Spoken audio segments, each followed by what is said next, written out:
드립니다. 저희 조부께서는 부산 상고를 나오셨습니다. 저희 아버님은 부산 공고 출신입니다. 그리고 저는 부산고등학교 나왔습니다. 또 저희 어머님은 경남여고 출신입니다. 완전 부산 토백인데 제가 이제 서울의대 진학하면서 계속 서울에서 살고 중앙언론에 주로 나오다 보니까 부산에서 제가 부산 사람이라는 걸 모르는 분들도 많으셔서 정말로 안타까운 마음이 컸습니다. 사실 제가 지난 몇 년 동안 매달 2번씩 부산에 왔습니다. 그 이유는 저희 아버님이 1930년생이셔서요. 연로하시니까 언제 자칫 또 못 뵐지도 모르겠다는 걱정이 많아서 매달 2번씩 꼭 뵈러 왔습니다. 몇 년째 뵙니다. 그러면서 이제 조금씩 이제 제가 부산 오는 것들이 알려지면서 이제 한 분 한 분 뵙게 되고 언론사들과 알게도 됐습니다만 아직도 제가 부산 사람이라는 것을 모르는 분들이 참 많으신 것 같습니다. 뭐 다 제 불찰 아니겠습니까? 그래서 여기 모이신 정말 부산의 가장 중요한 오피니언 리더분들 만이라도 제가 정말로 부산 사람이다. 그리고 또 부산을 위해서 정말 열심히 노력하고 있다. 그런 내용 말씀해 주시면 감사하겠고요. 뭐 몇 가지 제가 의정 활동하면서도 에피소드들을 한번 말씀드리려고 합니다. 제가 의과대학 다닐 때 그냥 공부만 하는 것보다는 사회 봉사를 위해서 의료 봉사 활동을 시작했습니다. 그때 제 아내를 만났습니다. 그게 또 작년에 3월 달에 대구 코로나19 사태 때 함께 목숨 걸고 의료 봉사하러 간 거기까지 또 이어지게 됐습니다. 그리고 대학원 진학하면서 컴퓨터 바이러스 치료하는 백신 V3를 만들었는데 주위에 많은 사람이 그랬습니다. 그것 정말 갑부될 수 있다고. 근데 그걸 너무나 필요로 하는 분들이 많기 때문에 저는 다 무료로 공급을 또 다 했습니다. 박수 한번 크게 치시죠.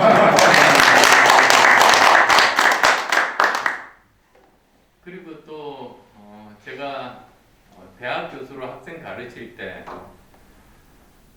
그 안랩이라는 제가 만든 회사 지분 절반을 기부했습니다. 그래서 지금 동그라미 재단이라는 재단이 세워졌습니다. 기금이 한 1,500억 정도 됩니다. 1,500억을 기부한 겁니다. 거기서 지금 하는 일이 인류 난제, 우리에게 꼭 필요한 일인데 정부가 정책이 잘못되거나 회사에서는 아직 시장이 없어서 아니면 성공 확률이 너무 낮아서 그래서 투자 못 받는 그런 연구에 연구비를 대주고 있습니다. 대표적인 게 원자력 발전 연구입니다. 이번 정부 와서 원자력 발전 연구비를 다 끊어버려서 지금 카이스트 팀에 제가 그 연구비를 대주고 있습니다. 그래서 빨리 정권 교체가 돼야지 제 돈이 안 나갑니다. 그것 이외에도 울산 과기대 분해 가능한 플라스틱, 또 해수 건전지, 항생제 내성 박테리아 연구, 뭐 이런 연구들 다 지금 연구비를 대주는 좋은 일을 하고 있습니다. 정치 와서는 제가 여러 가지 법안을 많이 통과시켰습니다. 어떻게 생각하실지 모르겠습니다만 제가 통과시킨 제일 대표적인 법안이 김영란 법안입니다. 많은 분들이 모르고 계시는데요. 법안 이름이 김영란이라고 되어 있기 때문인데 그것 자체가 국회의원들이 통과하기를 너무나 싫어했습니다. 그래서 지난 2015년 2월 달입니다. 그때 임시국회에서 그냥 논의가 다 멈췄습니다. 그래서 제가 여야를 넘나들면서 원내대표들을 다 만났습니다. 그래서 먼저 시작하라고 하고, 또 그때 처음 지금의 국민의힘 원내대표를 찾아가서 이거 중요한 일인데, 국민들이 원하는 일인데 이 법안 논의를 다시 시작해 달라, 그렇게 해서 허락을 받고, 그 다음 또 그 당시에 민주당 원내대표를 찾아가서 국민의힘 쪽에서 이거 논의하고 통과시키면 민주당 욕먹는다, 그렇게 좀 협박해가지고 논의를 시작시켰습니다. 그래서 그때 2월 달에 통과를 시켰습니다. 또 기억나는 게 19대 국회 때 그 참여연대 있지 않습니까? 거기서 그 당시에 국회의원이 299명이었는데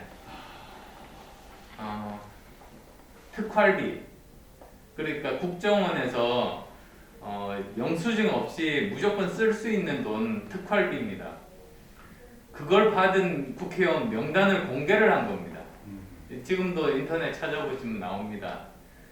국회의원 299명 중에 298명이 받았습니다. 저 혼자 안 받았습니다. 근데 저도 제안을 안 받은 건 아닙니다. 이렇게 저한테 무슨 봉투를 주길래 뭐냐고 하니까, 이 돈은 의원님이 뭐 영수증 필요 없이 자유롭게 쓰시면 됩니다 라고 해서, 저는 그게 말이 안 된다고 생각했습니다. 국민 세금으로 주는 거일 텐데 이걸 그렇게 불투명하게 쓰는 건 옳지 않다고 생각을 한 겁니다. 근데 나중에 보니까 저만 안 받았습니다. 돈이 많다고 안 받는 건 아니더라고요. 정몽준 의원도 받았습니다. 그리고 또 지난 2017년 그 대선 때입니다. 그때 제가 정치 초기에 뭐 제가 참 모자란 탓입니다만, 그 당시에 김한길, 지금은 뭐 국민의힘에 왔지만은 김한길 씨가 저랑 공동 대표를 하면서 이 썩어 빠진 민주당을 한번 바꿔보자고 해서 제가 목숨 걸고 그 당 한번 바꿔보겠다고 들어가서 공동 대표를 한 적이 있습니다. 뭐 머문 거는 한 1년밖에 안 됩니다만, 근데 그 당 대표를 하게 되면 법인 카드가 나옵니다. 그 법인 카드 사용 내역을 2017년에 민주당에서 팀을 만들어서 다 뒤진 겁니다. 그러니까 그 민주당 대표 때 제가 쓴 법인카드 명세서는 민주당이 다 가지고 있고, 저는 그 당시는 국민의당 대표로 나오니까 그 자료가 전혀 없지 않습니까? 단 한 건도 못 찾았습니다, 그 사람들이. 근데 그게 제가 아주 오랜 저만의 어떤 습관이, 아주 작은 안랩이라는 중소기업을 경영을 할 때도 가족끼리 밥을 먹을 때는 꼭 제 개인 카드를 쓰고, 회사 일을 할 때만 법인 카드를 쓰는 게 제 몸에 배어 있었습니다. 아주 옛날부터. 저는 공과 사는 정말로 철저하게 그렇게 구별을 하는 편이라 그게 나중에 정치할 때 저를 살렸습니다. 그래서 지금까지 10년 정도 거대 양당에서 탈탈 털어가지고 이제 나온 게 없으니까 저보고 뭐 이미지 보고 약하다느니 결단력이 없다느니 우유부단하다느니 뭐 그런 비난들은 하지만, 제가 부패했다거나 제가 막말을 했다거나 제가 무슨 성추행을 했다거나 이런 추문이 하나도 없는 이유가 사실은 그래서고요. 약하다는 것도 말이 안 되는 게, 거대 양당이 아니고 바깥에 있으면서 10년 동안 살아남은 사람은 대한민국 70년 역사상에 제가 처음이랍니다. 아마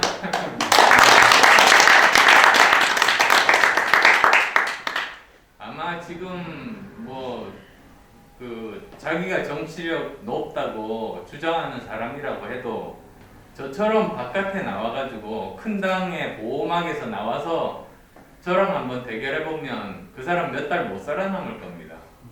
이게 얼마나 힘들고 정치력이 필요한지 모릅니다. 그리고 또 저는 정치적인 업적 중에서는 2016년 총선 때입니다. 그때 국민의당 창당해가지고 38석의 국회의원을 탄생시키는 그러니까 삼김 이래 최대 규모의 그런 그 교섭단체를 만들었습니다. 그러니까 이건 뭐 대한민국 정치 역사에 남을 겁니다. 그렇게 네 사람만이 스스로 정당을 만들고 이렇게 교섭단체를 만든 것이니까요. 그래서 저는 정치력인 돌파력도 다 증명했다고 저는 생각합니다. 10년간 정말 많은 경험 쌓은 것을 그리고 또 이 정치 경험뿐만 아니라 그 전에 제가 했었던 의사로서의 전문성, IT 전문가로서의 그 전문성, 그 다음에 기업을 경영하면서 경영인 경제인으로서의 전문성, 그리고 또 저는 대학 교수를 3가지를 했습니다. 제 첫 직장이 단국대학교 의과대학 의대 교수였습니다. 그 다음 창업하고 돌아온 다음에 카이스트에서는 경영학 교수를 했습니다. 그리고 나서 서울대학교에 공대 교수로 스카우트했습니다. 근데 제가 3개 다 학위가 있습니다. 공학, 의학, 그리고 경영학 학위가 제가 다 있습니다. 그러다 보니 그게 아마도 가능했던 것 같습니다만 이런 모든 것들을 국가를 위해서 쓰고 싶다는 그런 마음이 들었습니다. 그래서 정치를 시작을 한 거고요.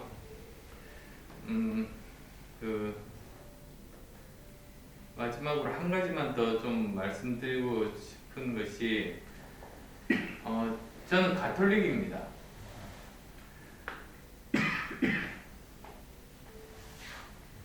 정치를 계속 해야 되는가, 제가 사실 뭐 저도 인간인 이상 고민을 했던 적이 있었습니다. 2018년, 19년 이럴 때입니다. 불과 한 2, 3년 전인데요. 너무 고민이 돼가지고 그 바티칸에 추기경님 뵈러 갔습니다.